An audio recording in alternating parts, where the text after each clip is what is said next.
इस वक्त देश के ज्यादातर इलाकों में वायु प्रदूषण खतरनाक स्तर पर पहुंच गया है। बात करें दिल्ली, मुंबई, यूपी और हरियाणा की, तो यहां धुंध ने कहर ढाया हुआ है। राजधानी में बुधवार की सुबह स्मॉग की वजह से आम लोगों को परेशानियों का सामना करना पड़ा है। भारी स्मॉग की वजह से शहर की सड़कों पर दृश्यता काफी कम हो गई है, जिस वजह से लोगों को वाहन चलाने में काफी परेशानियां उठानी पड़ी है। देखिए रिपोर्ट। सांस लेने तक में दिक्कत हो रही है।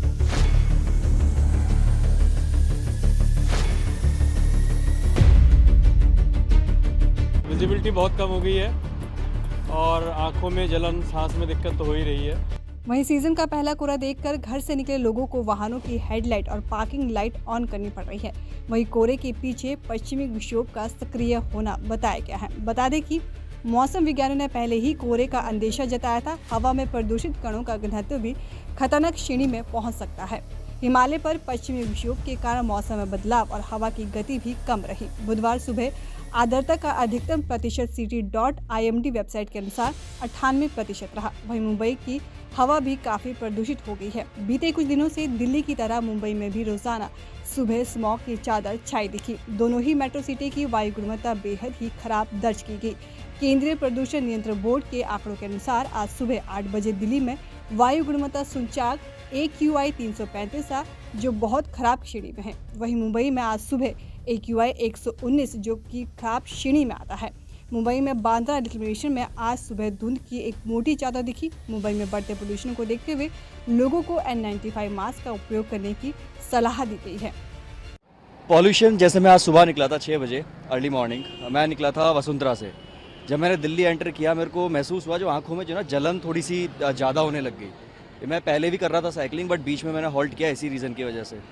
और मुझे लगता है कि पॉल्यूशन जो है ना, जितना भी इधर उधर चीज़ें हो रही हैं, मे भी पराली हो सकता है एक रीज़न इसका, और काफ़ी सारे रीजंस है। बट ये जो टाइम है ना, इस टाइम में यहाँ पे होता क्या है कि बहुत ज़्यादा पॉल्यूशन रहता है और सांस लेने तक में दिक्कत हो रही है। इसलिए मैं भंडारा पहन के चला रहा हूँ साइकिल भी। बिल्कुल निश्चिंत उठाने चाहिए, सरकार को भी मैं बोलूँगा उठाने चाहिए, और जो आम नागरिक है उनको भी थोड़ा सा जागरूक होना चाहिए इन चीज़ों के लिए। बहुत सारी दिक्कतें हो रही हैं। एक तो विजिबिलिटी बहुत कम हो गई है और आंखों में जलन, सांस में दिक्कत तो हो ही रही है। अभी पराली जलाने का मौसम होता है, इसी समय ये पॉल्यूशन बढ़ता है। ऊपर से आज फॉग और हो गया है, तो उस करके बड़ी मुश्किल हो रही है। विजिबिलिटी बिल्कुल पुअर हो गई है। काफ़ी समस्या हो रही है, आंखों में जलन हो रही है, चलने में दिक्कत हो रही है, सांस लेने में तकलीफ हो रही है, बहुत ज़्यादा प्रॉब्लम हो रही है।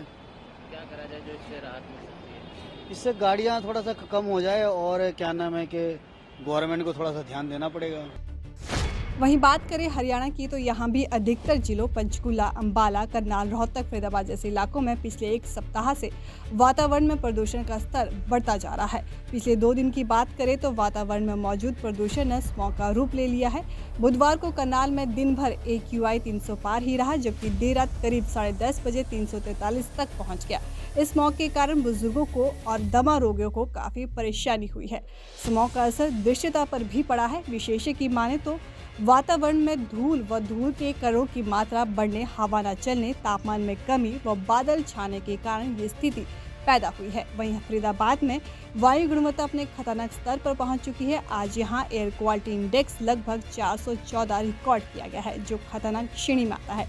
ये स्तर शहर के निवासियों के स्वास्थ्य के लिए गंभीर जोखिम भरा है, खासकर बच्चों, बुजुर्गों और पहले से ही अस्थमा या हृदय संबंधी समस्या से ग्रस्त लोगों के लिए प्रदूषण के कारण शहर में सांस लेना मुश्किल हो गया है, जिससे लोग घरों से बाहर निकलने में हिचकिचा रहे हैं। ये जो धुंध है और कोहरा है, वो सिर्फ हवा में ही नहीं, हमारे जीवन में भी फैलता जा रहा है। अब हम सबकी जिम्मेदारी बनती है कि हम इसे रोकें और एक स्वच्छ, स्वस्थ और खुशहाल भविष्य की दिशा में कदम बढ़ाएं। मैं कई दिनों से आ रहा हूँ यहाँ पे, और आज ही अचानक ही एकदम धुंध पड़ गई है, और दिखना भी 20 मीटर तक भी दिखना बहुत मुश्किल हो रहा है। और मैं नहीं चाहता कि आगे आना पड़े। प्रदूषण बहुत ज़्यादा बढ़ चुका है, इसी से लग रहा है। एक आज ही हुआ है या पिछले कुछ दिनों से बदलाव? नहीं, ये आज ही हुआ है, ये अचानक ही आई है एकदम। ये पंजाब में प्रदूषण की वजह से आ रहा है।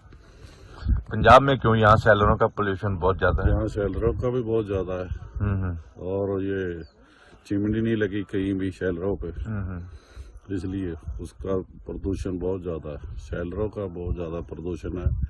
कई और फैक्ट्रियां हैं जिनका धुआं बहुत ज़्यादा हो जाता है।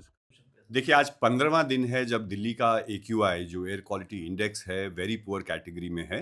आज सुबह से हमने देखा है कि ठंड में भी इजाफा हुआ है और साथ ही साथ विंड स्पीड और विंड डायरेक्शन में तब्दीली आई है, जिसके कारण पूरे के पूरे क्षेत्र में जो है एक कुहासा, कोहरा, स्मॉग जो है वो दिख रहा है।